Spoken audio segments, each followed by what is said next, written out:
Hw9 Question 1. This is a fairly straightforward precipitation problem. They're asking us to calculate a volume of one reactant needed to precipitate all of a particular type of ion found in the other reactant in a precipitation problem. In order to even grapple with that, we need to have a balanced molecular equation, so let's start there.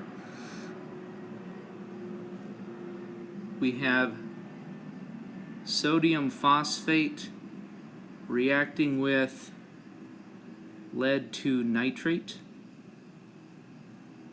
To write the products, we would write formulas for the novel ion combinations that can exist. So for instance, one of them would be lead 2 ion paired with phosphate, which would pair in a 3:2 ratio, so 3 lead 2 ions for every 2 phosphate ions. That's going to be the solid precipitate by solubility rule 6. And the other product would be sodium nitrate, which is going to be aqueous by rules 1 and 2 of the solubility rules. To make this balance, we need some coefficients.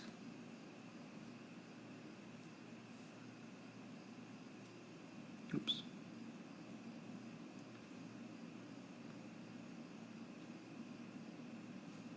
Two, 3, 1, 6.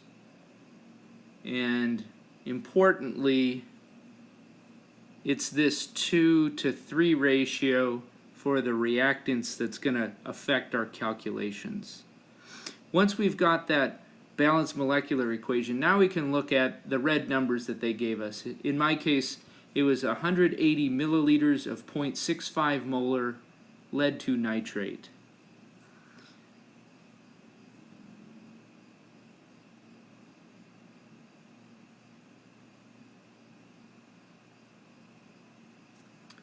Whenever they give you a volume and a molarity of a given substance, almost always you're going to be asked to multiply them in order to get the number of moles. So if we take 180 times 0.65, because the volume is in milliliters, we won't get moles, but we'll get millimoles, which is just as useful.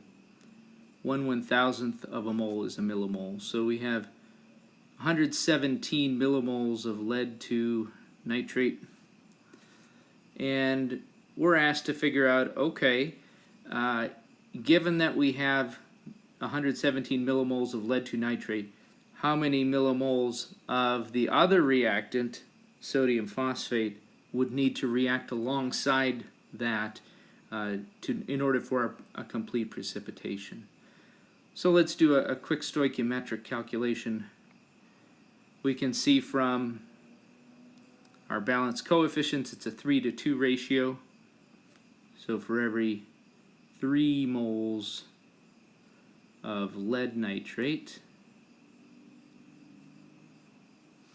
2 moles of sodium phosphate will react along with it.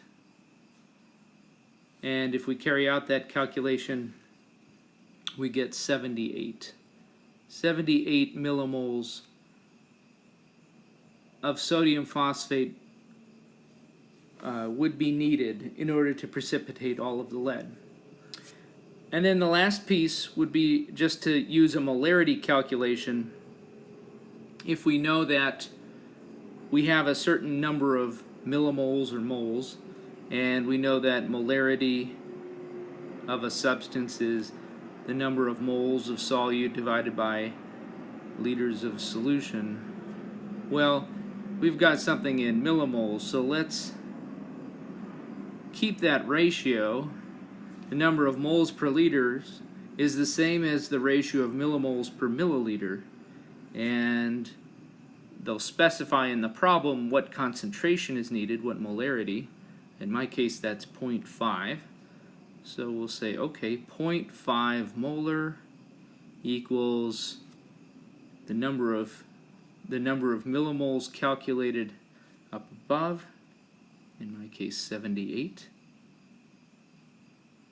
divided by some volume, we'll call it X, that'll come out in milliliters. And we just need to solve for X. So in my case, that's going to be 78 over 0.5, which works out to be 156 milliliters.